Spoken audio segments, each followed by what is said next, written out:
have lived so many public lives, from being on TV, being an entrepreneur. You're now releasing a book. I would 100% say just my role as a dad. There is hope out there. There's tons of hope out there, and it never takes away the pain. It doesn't go away, but you learn to look at life through a different lens. Iconic to me is the freedom and the peace that comes along with being yourself, creating what you want to create, leaving a piece of you in everything that you touch. Ignore the noise and just go write your own story.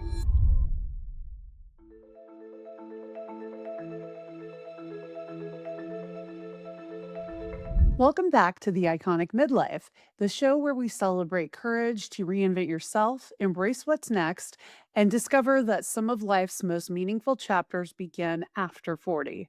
Today's guest first entered our lives on The Bachelorette and The Bachelor in Paradise, but the story we're talking about today has nothing to do with reality television. After losing his wife to cancer, Michael Allio found himself navigating unimaginable grief while raising his young son. In searching for a way to help his son understand life's biggest emotions, he began writing bedtime stories, stories that would eventually become his beautifully illustrated children's book, Where the Wild Heart Grows. Today, we're talking about grief, healing, fatherhood, second chances, vulnerability, and what it really means to create something that outlives you. Whether you're rebuilding after loss, navigating a major life transition, or simply wondering what your next chapter looks like, I think you'll find something in this conversation that stays with you long after it's over. Let's get into it with Michael Allio. Welcome to the Iconic Midlife, Michael. How are you today? I'm doing great. Thank you for having me on. Oh, thank you so much. I'm so thrilled to have you. And I loved, of course, reading your story and learning all about you. And you have lived so many public lives, from, doing TV, being on TV, being an entrepreneur. You're now releasing a book. You've got so many things going on. So I wanted to know which of those things feels the most authentic to you right now. That's a great question. I would 100% say just my role as a dad.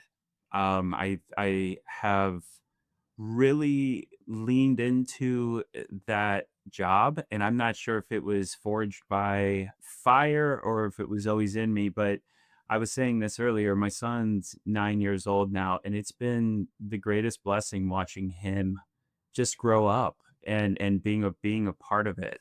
I'm lucky in the sense that all the projects that I'm a part of have a deeply personal connection.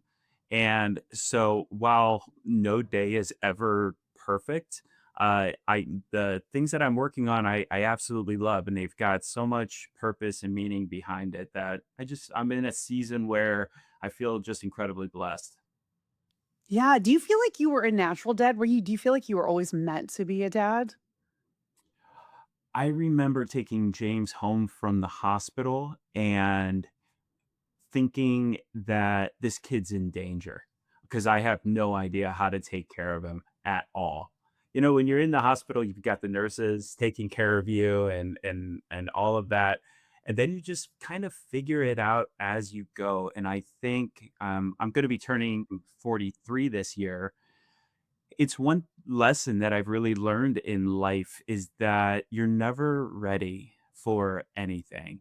And you could spend your whole entire life preparing for something, but the truth is most things are learned through experience and on the fly.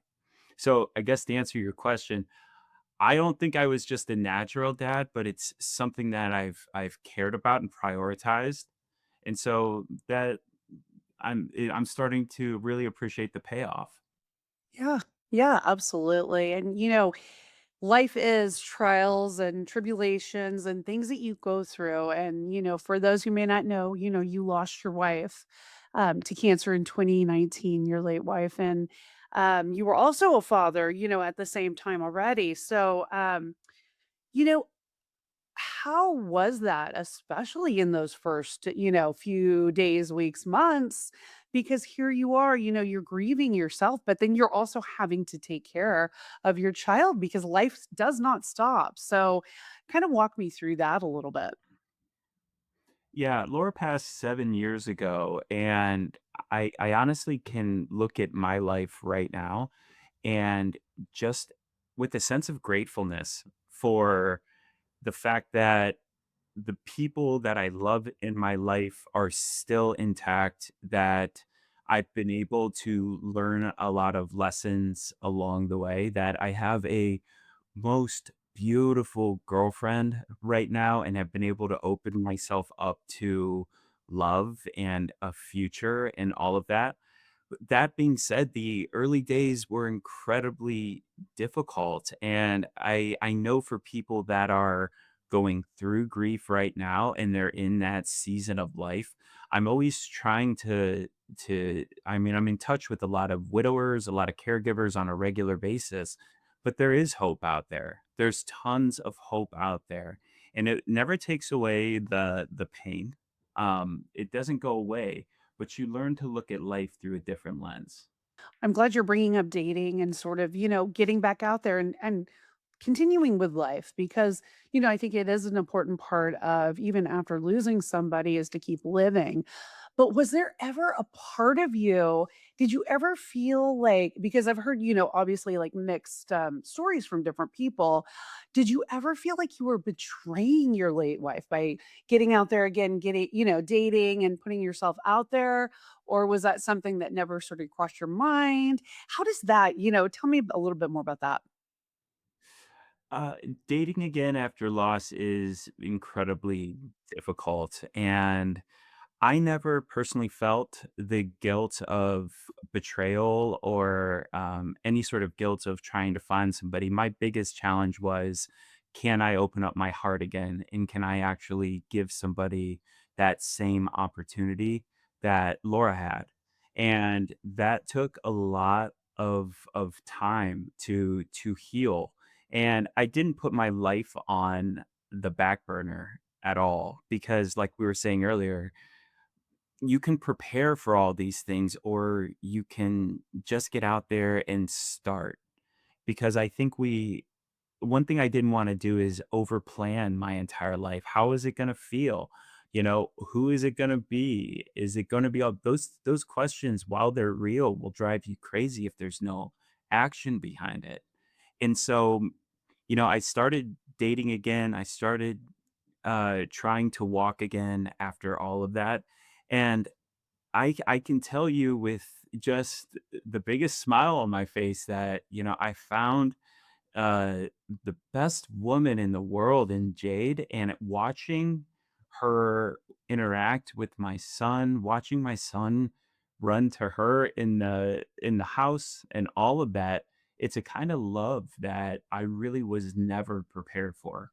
Loved your point too about not waiting, like not practicing, like living life now, because I think so many of us, whether it's, like a situation that you were in, or it has to do with career or family or just such a number of Yeah. different things. I feel like people hold themselves back and wait for like quote unquote the perfect moments. Everything that we love in life is hard. Mhm.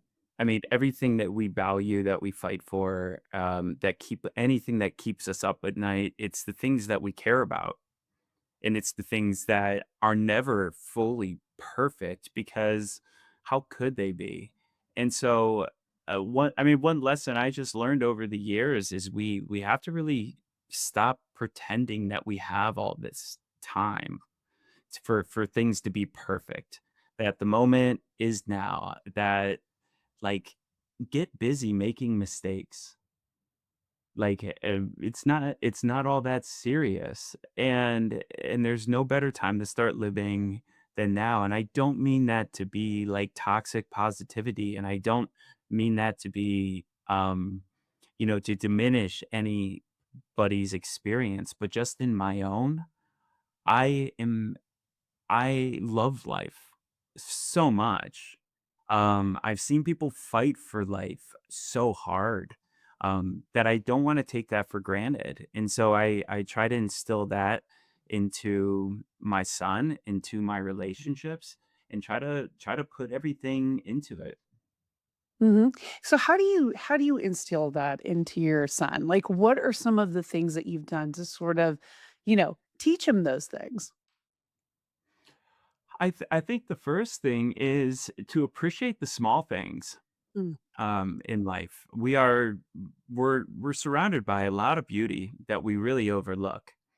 And it really isn't until you're faced with, at least I shouldn't say all of us, but me, it wasn't until I was faced with really challenging problems that were out of my control that I really started looking at the things that I often take for granted. And that could be a walk in nature, a certain song, a call to a friend, just certain beauty that's around us. And so we always try, he and I, and Jade included, because she's on board with this, is to really pause for those little things, the things that bring us peace, the things that bring us joy. And we have he's very philosophical for a 9-year-old, let me tell you. oh. Um, we absolutely love nature. We live in Northeast Ohio, right by the Cuyahoga Valley National Park. So we're always out there kayaking, going on for hikes, and just slowing down time a little bit. Mhm. And what has he taught you about life? Like, what are some of the things that you've learned from him? I love this question. Mhm. Outstanding question, because I feel like I've learned maybe more from him than Mm. I have been able to teach him. And sorry, James, for that, but I'm always stat when you're talking. I'm always here Uh. for it. And he's there's something special that happens when you look at life through a kid's eyes again. I don't know, it reinstills that kind of magic that sometimes as adults, life hardens us a little bit, right? And we get caught up in the routines and the roles and the responsibilities. And there's a real lightness with kids. It's nice. I'm in this season right now in my life with my family where we're experiencing everything for the first time. So there's so many new moments, and it's invigorated me, just to this wonderful, wonderful point where I'm re-energized. And even after losing Laura 7 years ago, I finally feel like I'm back in a place where I am myself and am excited about the future, and things are stable, and he is happy, she is happy, and life is finally in the right place. It's not a linear ride whatsoever, No. and I think it would be boring if it was. Mhm. Absolutely. Absolutely. And it seems like you're in such a great place right now. Like things are really coming together for you. What do you think Laura would say about where you are right now? She would be so proud of me. She'd be proud of all of us. She would love Jade. She would love the relationship that James and Jade have established. She would have been laughing at me the entire time during my stint on reality TV, being like, "What the hell are you doing?" And that's the whole point, is that there's this whole thing is a comedy. Sometimes it's a dark comedy, but it's a funny one. And you gotta find the humor in things. She always did that, and we continue to do the same thing.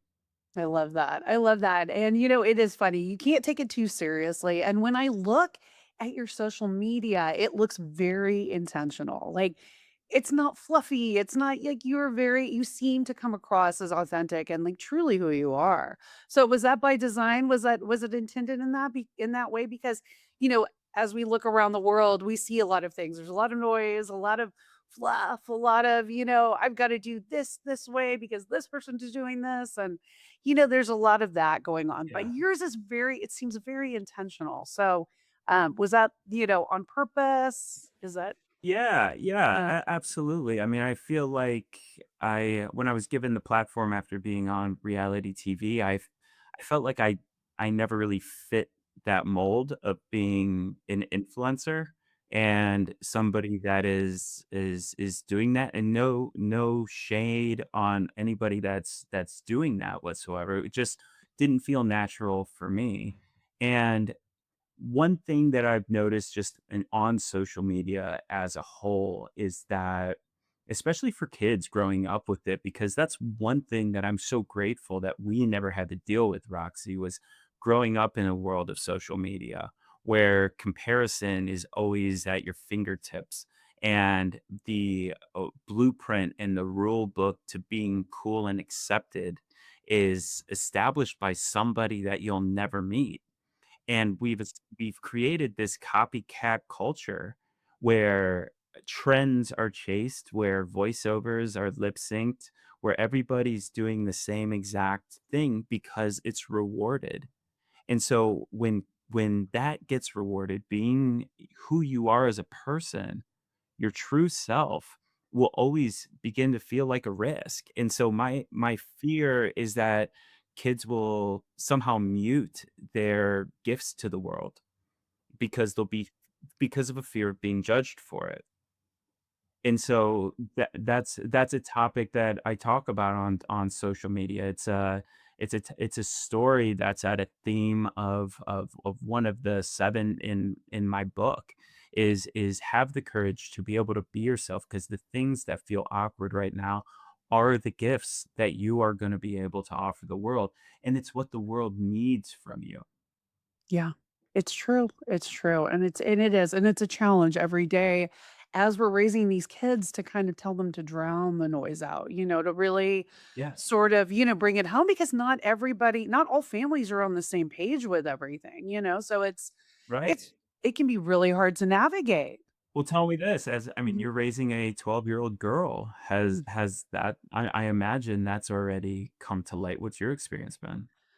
It absolutely has, and, especially emerging like, going into these preteen years, this is, like, Yeah. the time, when things get awkward and, social cues and bodies are changing and, boys and girls are really starting to pay attention to one another at this time. I mean, my daughter's at summer camp right now with her cousin who's also a girl same age, and they're talking about the boys that were at camp and what they were saying to each other. And, so it is really hard to Yeah. navigate this. No. I just like it brings I'm me already back to like, that oh, geez, time. I'm imagining just, like, Right. being that awkward chaperone to Yes. dropping kids off at a movie, hearing their conversations at the back. Oh my god. I don't know if I'm ready for it, but we're gonna have to be.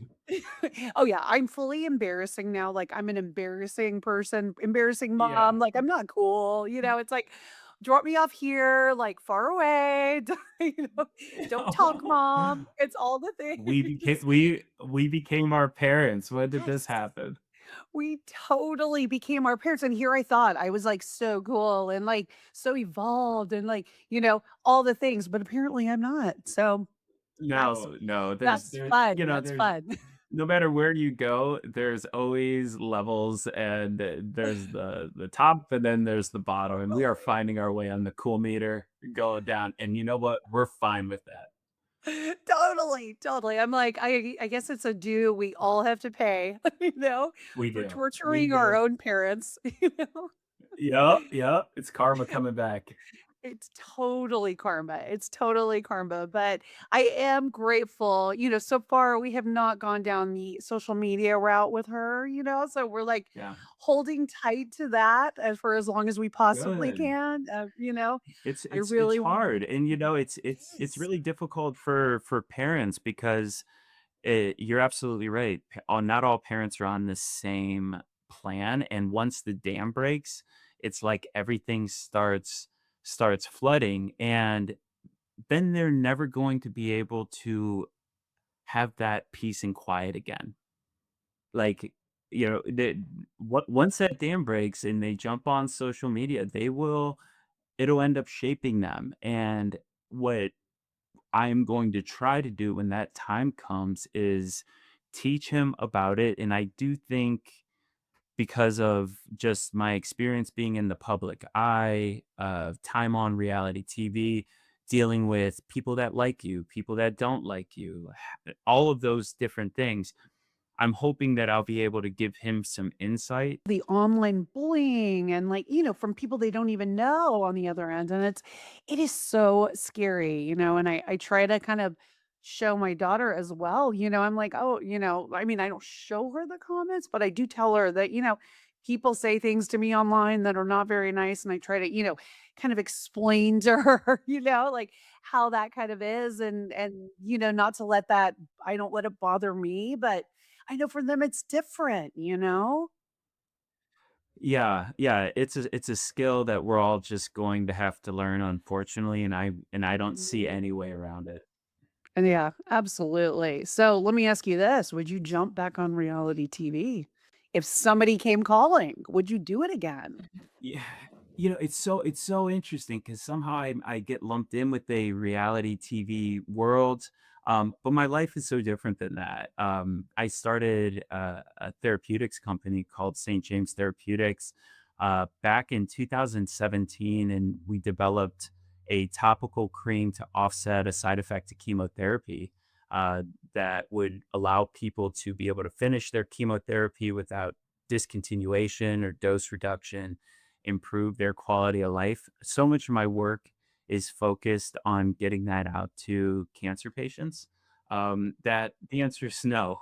Like I love the work that I'm doing. It brings me so much joy. It challenges me in a way that keeps me sharp, keeps me motivated, and I have never felt more tied to a mission than Mm. than that one.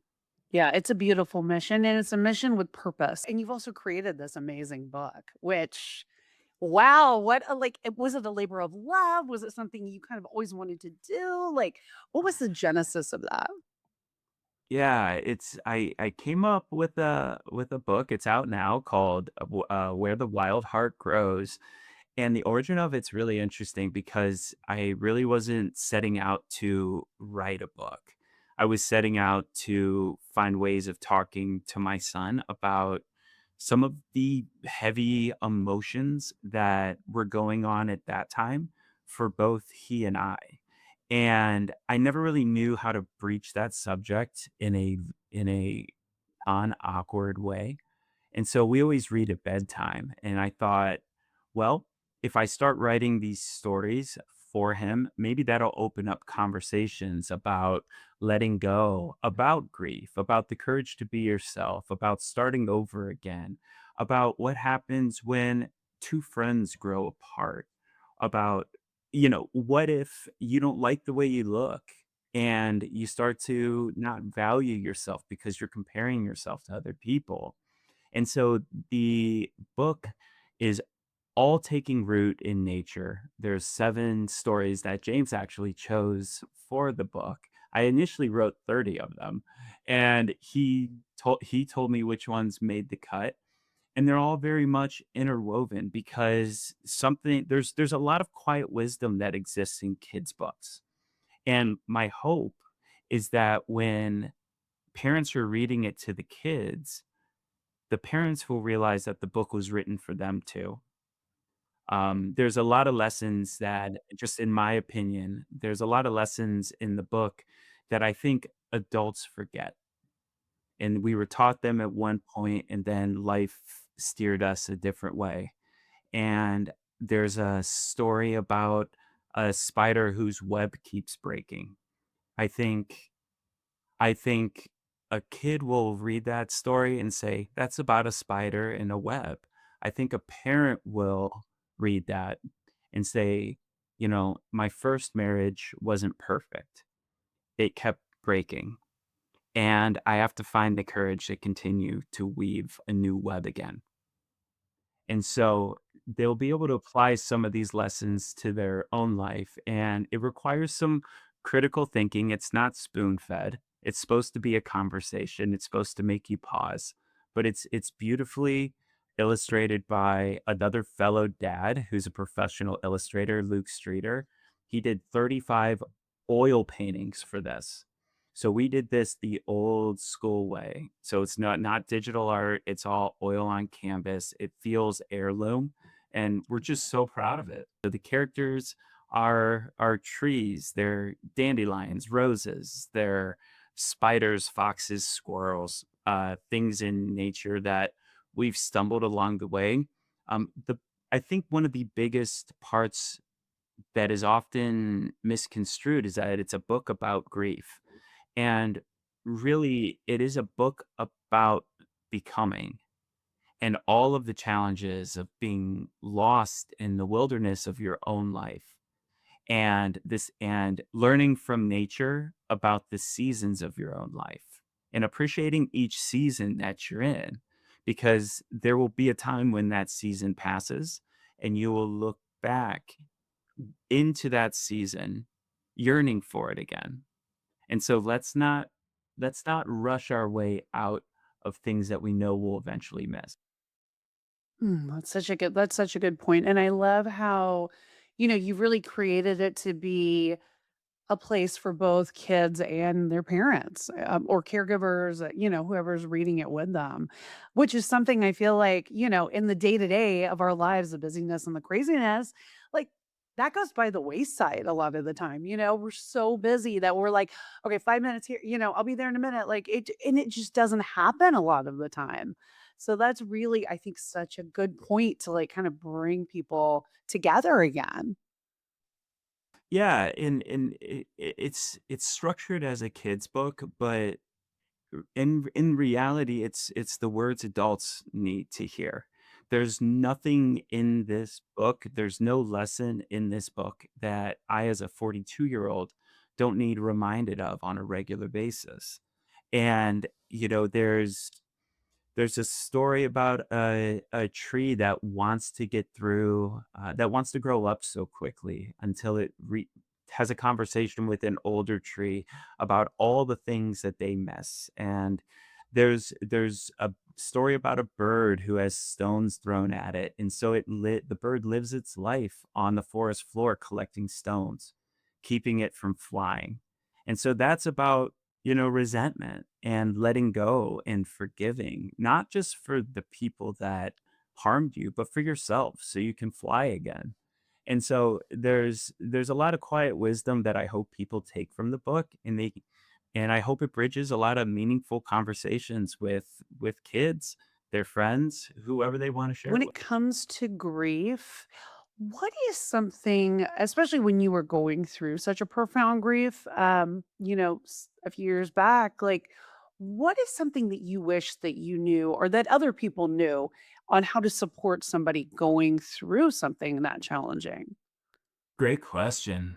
I think there's a few, and this may be a long answer here. How much time you Sure. got? Oh, I as think much as you need. I think one of the first things that people want to do is ease somebody's pain, and they do that sometimes by trying to fix it. When in reality, if you know somebody who is grieving, the best thing to do is sit next to them and be silent. They will tell you everything that they're going through. They'll convince them their way out of it. But what they don't want to know, what they don't want to be told is that things are going to be okay, because they don't believe it's okay. They need to learn how to walk again. They need to get their identity back. They need to find their spark for life. And all of that is unknown for them. If they thought it was okay, they wouldn't be where they're at. So I would say just be still with a friend and let them know that it's a safe place. The other thing I would say, and this is one thing that I certainly have felt in my life, is the judgment of others. Uh, don't judge anybody who's a widower. They did not ask for this. They Everything that they are doing is uncomfortable for them, as I know it is for uncomfortable for other people as well, to watch somebody stumble, date again, fail again, and keep trying. But it's interesting how I've been able to see people cast judgment on widowers, and I think it's a real shame, because these people are deeply hurt, and they're just trying to live again. Hmm. Hmm. Do you think there's more judgment towards widowers than widows? Do you think there's like a difference in the way that people see how they process grief and, like, how they carry on after?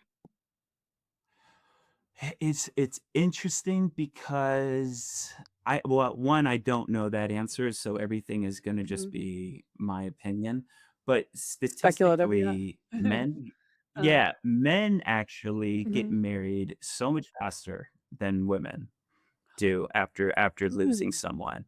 I mean, I believe it's like, on average, 3 years after losing somebody, men typically get remarried. I'm not sure why, Mm. but the statistics are pretty glaring at that. Women, on the other hand, are Uh-huh. like, "Yeah, did that. I'm not sure I need it again. I think I'm good." So, I'm not sure what that says about men, Right. or whatever, but, maybe we need to improve how useful we are. I don't know. Uh, Uh, but I definitely I've spoken with a lot of women that are widows, and they told me a mix of perception of, especially if they have kids, which is unfortunate. It's almost, they've talked to me about their frustration, about feeling like they are, 1, like, damaged, 2, have a lot of baggage because they have children, and that's not as attractive for men, and that's a real shame, because what I will say with certainty is, go find yourself a widow or widower, because they know a kind of love that you may never be able to come in contact with. Because you have loved and lost, you have a appreciation for the people, for the feeling that you protect it with everything you have. So never overlook somebody if they've gone through something. They love with the type of intensity that is beautiful. do you think we're at a point now where men are finally getting permission to, grieve more publicly, to really be open with their emotions in that way, to really tell their story? I hope so. I mean, I've never looked or asked for permission to be myself. I'm never waiting on culture to accept my ideas. I'm here for a limited amount of time, and I've got something to say, so I'm gonna say it, and I hope other people do too. What I do think is a beautiful thing is, fathers are beginning to teach their sons that it's okay. And I think that's a more important permission, is what happens in the household, rather than what Yeah. culture allows. Mhm. It's allowing kids to not have to be, the silent ones that suffer, in the confines of their own room, but they can talk about their feelings. It's okay to cry. It's okay to be vulnerable, and Mhm. allowing, for a boy to see his father allow that, I think that goes a long way. Yeah. Yeah, it really does. When you see it in practice, right? It's real, it's not abstract and We it's a want to be able lesson. to give our children the tools to live a healthy life. And I feel like each generation that has happened, my great grandfather, he had no idea about how to talk about his emotions. He was in World War II. You know, he's Yep. conning food, Yep. he's sending money back to Sicily. He's not worried about this stuff, and I don't blame him for it. And then, he taught my grandpa got a little bit more sensitive, so he taught my dad a little bit more sensitivity, and I'm gonna teach my son more, and so it's a slower process, unfortunately, but Yeah. I do see the progress.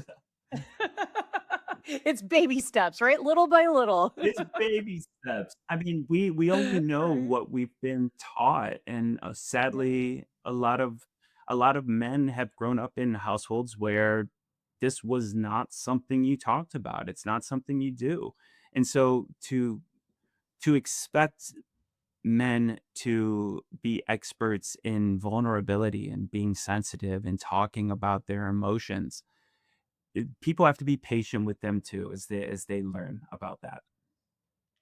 Yes. Oh, for sure. For sure. And, it is a work in progress and in baby steps, Aren't like we we're all? saying. Yeah, yeah, we're all working on ourselves in some way or another, hopefully. Um, be Yes. and because you've been lucky enough now to find love again, which is amazing, are there things you're Yeah. doing differently this time around or lessons that you learned, that have sort of changed the way that you are, acting in relationships, romantic relationships? Yeah, it's really interesting because Jade and Mai's relationship, it's always been in this co-parenting role. So we never had a part of our life where it was just her and I.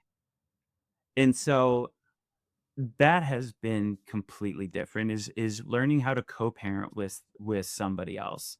Setting the boundaries for our time, ensuring that we're on the same page with how to raise James, finding time for ourselves as individuals, and just really appreciating the smaller things. And I think that's the beautiful part is at this stage in both of our lives, love really isn't expressed in these grand gestures, but it's more in consistency, and it's more in thoughtfulness, like knowing what somebody needs before they ask for it, being a step ahead of them to make their day easier or make them feel like you're always thinking about them. It doesn't have to be something incredibly grand. It could be a note on the nightstand. It could be, "Hey, I know you had this plan, so I got this for you ahead of time."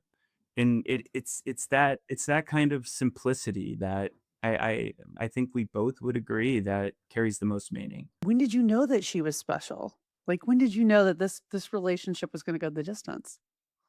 Oh, geez. I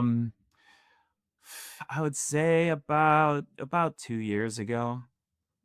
About 2 years ago, it was one of those things where I mean, we had been friends before, but she lived in California, and so just I'm in Ohio, so logistically, it was like, what's the point of dating anybody across the country? She had a full job there, and I have a son in public school. So, where it was like, they're not leaving. And and so it was about 2 years ago, I was out in LA and I saw her again, and we established just a great friendship before, and then I just looked at her in a totally different light, and I'm somebody I'm somebody that just believes that, God exists in the gut, where your gut instinct is it's a unique feeling that where it just is like, there it is. And so on that trip, I told her I loved her, and I told her if she loved me too, that we'll make this work, hell or high water, and it's been a beautiful story ever since. It's really I don't wanna oversimplify it, but that's really how it started, was it was a friendship that went into commitment, that developed into trust, and her taking a one-way flight from California to Ohio to be a part of our family. Wow, that's amazing. So what was that like? What was it like acclimating her into your family and especially with your son? I it was tricky. Very, very Okay. tricky. There a lot of emotions, Mm. there was, her and James had to have a relationship. Me and James had to maintain ours. All 3 of us had to learn how to live as a family, and her and I needed to be able to carve out time so we could just date as a couple. So, Mm. it was a lot of adjustments going on, but throughout all of that, I mean, overcoming all these obstacles, it just brought us closer. And when running or leaving difficult situations is not an option, and you just eliminate the idea that things are conditional, that you're going to love regardless, um, and that it's safe, then you just kind of get to work. and you just kind of make sure that your people are taken care of, that you do as much as you can with time you got, and there's never enough time, and you screw up all the time, and you beat yourself to death at night thinking you're a failure, all that stuff. But then you just wake up in the morning and try again. Yeah, that's all you can do, right? I mean, tomorrow's a Oh, new that's it. day, right? That's it. Yeah. Yeah, It's that's all we got, yeah. and throughout all of that, now we're in this period of our life where we're not having to deal with any of those growing pains anymore. Life is settled, life is beautiful, and that's I guess that's the whole point, is that no matter what hardship you are going through, whether that's grieving, whether or not that's not getting the job or a relationship falling apart or getting the girl, but trying to figure out how to keep everyone happy, they're all seasons. And eventually it goes away, and there's light at the end of it. And that's really what the book Where the Wild Heart Grows is truthfully about, is being able to endure those, name the seasons, recognize that you've while this may feel new, you've been through one of these cycles before, and you've been able to overcome it on the other side.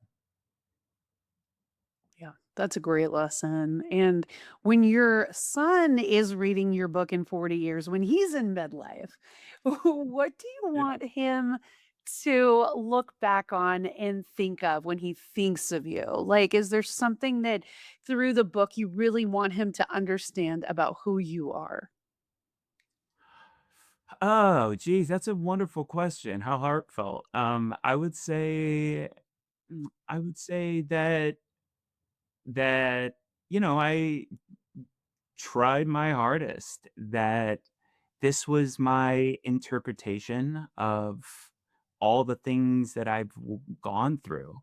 And these aren't just stories that are in this book. I mean, this is why the book is an extremely intimate thing, is these are essentially conversations that he and I had, that allowed us to make sense of our past life and our present life, and our future.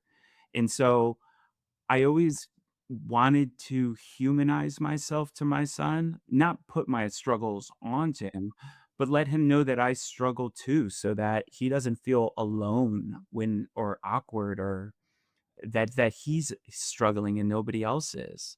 So those are the kind of deep conversations that we've had since this book started, and they're memories in every page for me, they are for him too, because we still talk about them, we still read them at night. Oh, that's amazing. So you are putting the book into practice at home even now, even though you've done the stories. That's really special. Yeah, that's really special. Yeah, yeah, it's been a beautiful process, and now that it's out in the world, I hope people find whatever they're looking for in it. Yeah, we are. I feel like we're always searching, right? There's always something. We're out of the corner of our eye, or we're looking ahead. What are you looking for? What are you searching for? I think I found it, which is, a beautiful woman to share my life with my son, a, uh, uh, a type of peace that I think is greater than happiness, because it has to do a lot more with acceptance of all the things I've been through, and being okay with it, and very excited about all the new chapters that are waiting for me on this second half of my life. Yeah. It's wild, right? We're in midlife, like it's crazy. I know in a lot of It's ways I still think of crazy. myself as like, like that young 20, something year old and it's wild, right? We'll never lose that. I mean, it's the same with me. I mean, I skateboarded my whole life, and I still absolutely love it.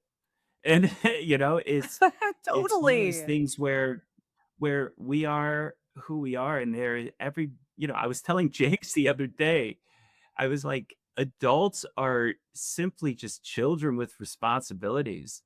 And we wanna get back to that child, and we shouldn't deny it. And so if you feel like you're at 18 mentally and, like, energetically, embrace it. That's a beautiful thing, and I know people that would pay top dollar to be able to feel that. Yes, it's true, it's true. It's like we have so much, like, we should be so appreciative of it, but you're right, it's like who we are is Yeah. who we are, like, be who we are, you know? I'm like, Yeah, I and will always be that. don't waste your time. Yeah, and don't waste your time. Like, don't give air to things that drain you. Give your time to the things that you love. The beauty of being in midlife is that while we don't know what the future holds, we should have a much deeper understanding of who we are as people by now. I Looking back, I'm not sure if there's anything scarier than being a teenager where you're supposed to know what you wanna do with your life. You don't know what your values are and your pillars and where you're gonna live, who you're gonna marry, who your friends are gonna be. All of these questions are overwhelming.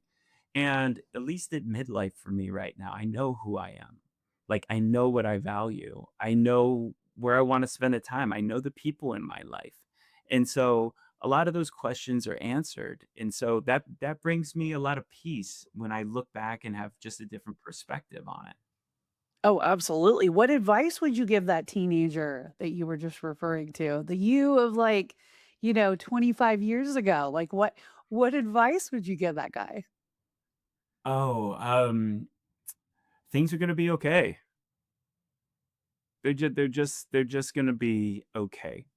They're not gonna be clean. They're not gonna be easy. You're gonna question everything, but things will be okay. And they are. Yeah, they are. There's twists and turns, but in the end, you're gonna be where you're meant to be. So how are you living iconically right now? Oh, iconic to me is the freedom and the peace that comes along with being yourself, creating what you want to create, leaving a piece of you in everything that you touch, spending time that matters most, and not being scared of who you are and the things you can offer in the world. There's a type of confidence that comes with being mid we don't do we say middle-aged? Yeah, Is that I the mean, same we thing can as say that. midlife Yeah, sounds nice. it Middle-aged does. sounds, like, It washed does. up. So I understand why you chose that now. Right, right? No, Yeah, it yeah, sounds I sounds get a it. little. Yeah, I remember seeing cards for this when I was a Yeah, kid, like, the big 4-0. Um totally. I would say there's just a beauty in knowing who you are and Mm, not being scared to be able to create the life that you want in regardless of anybody's limitations and expectations. mm, Ignore the noise and just go write your own story. yeah. Yeah, that's such a great that's really great advice. Make a decision and stick with it. Loyalty is I mean, if loyalty is the a religion, then I go to church there every day. I swear loyalty is the most important attribute in how I value relationships. Not never questioning me or like falling in line. It's that obedience.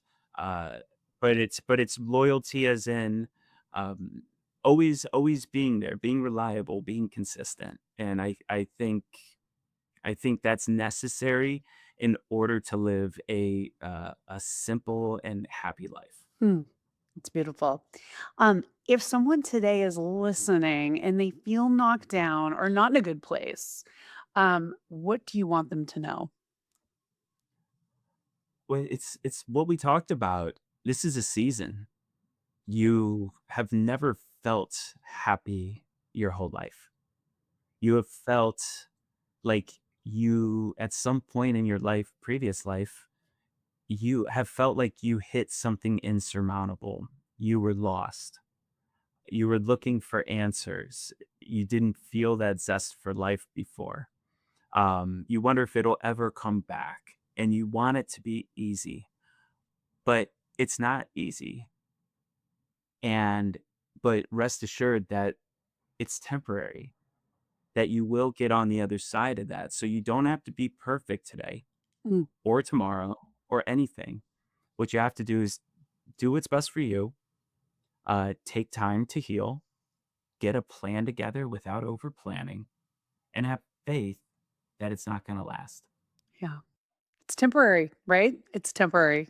All things, All all things. things are temporary. Yes. Yeah, you're not gonna live in this storm forever. It'll pass you by, and then once it does, you'll look back and say, "Damn, why'd I waste so much time Yeah. worrying about it?" Yes.